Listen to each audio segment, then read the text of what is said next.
Hello my dear friends, my name is Harold and welcome to the Sanctum. In this video I'm going to talk a little bit more about how you can begin to form a stronger connection with Thoth or Thoth, the Egyptian god, an archetype of knowledge, wisdom, communication, language, writing. I've already spoken about in a previous video on how to do an invocation of Thoth, as well as a certain mantra that can be used to further strengthen your connection to Thoth.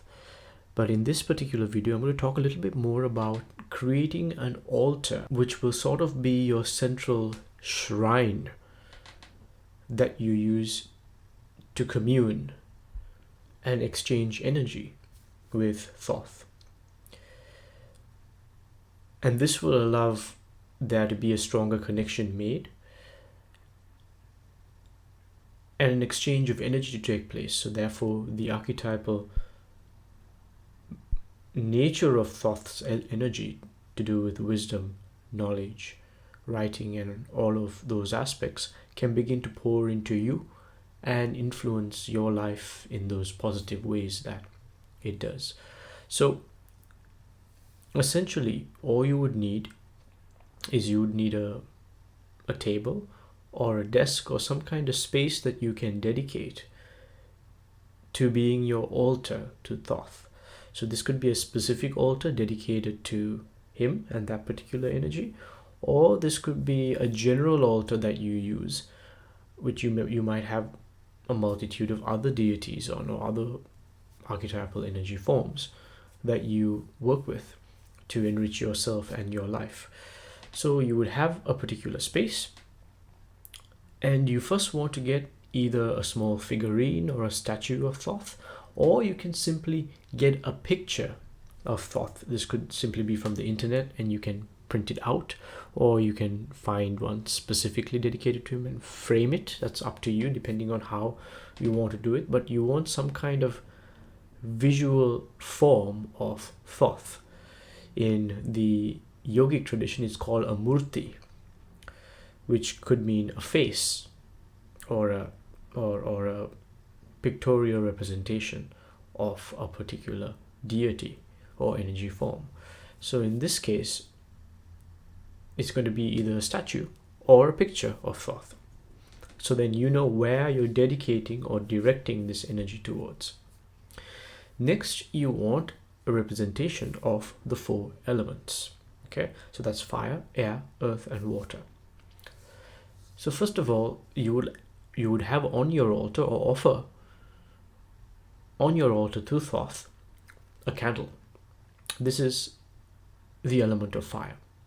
If it can be an orange candle or even a light blue candle, that could be better because of Thoth's association with either Hod or Yesod on the tree of life.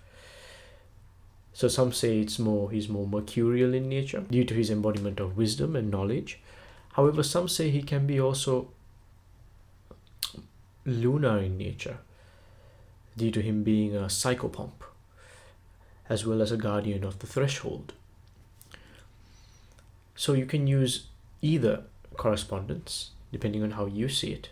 So you can have an orange candle or a light blue candle as your symbol of fire.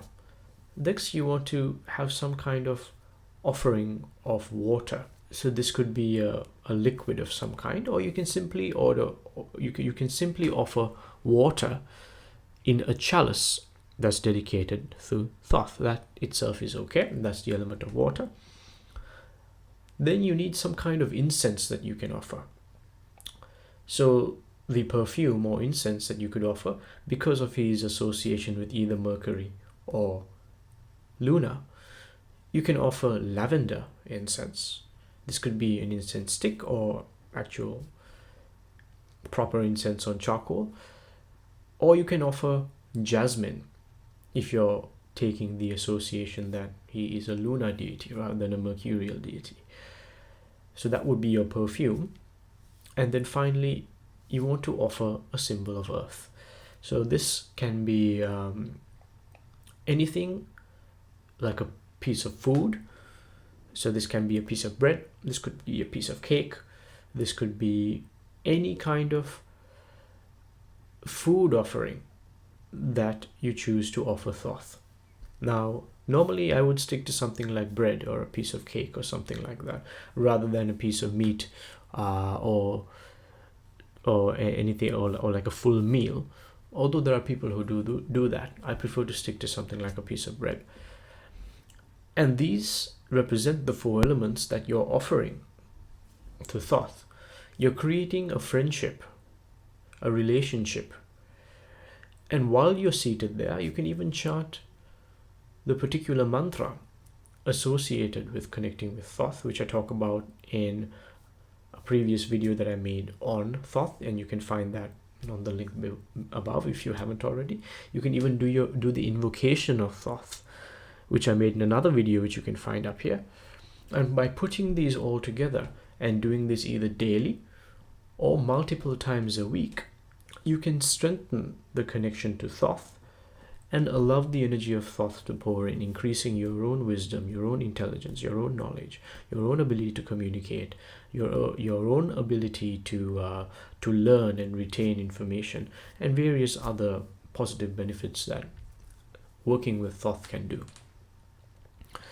You may also start to have dreams of thoth appearing and giving you gifts or knowledge or teaching you things, or even visions while you're doing meditation, or even synchronicities around you in your life that show you that you have made some kind of connection by seeing his name while walking around, and seeing a book about thoth in a random bookshop that's got nothing to do with spirituality or anything like this, for example, or somebody wearing a t-shirt in a bus stop with the word thoth on it.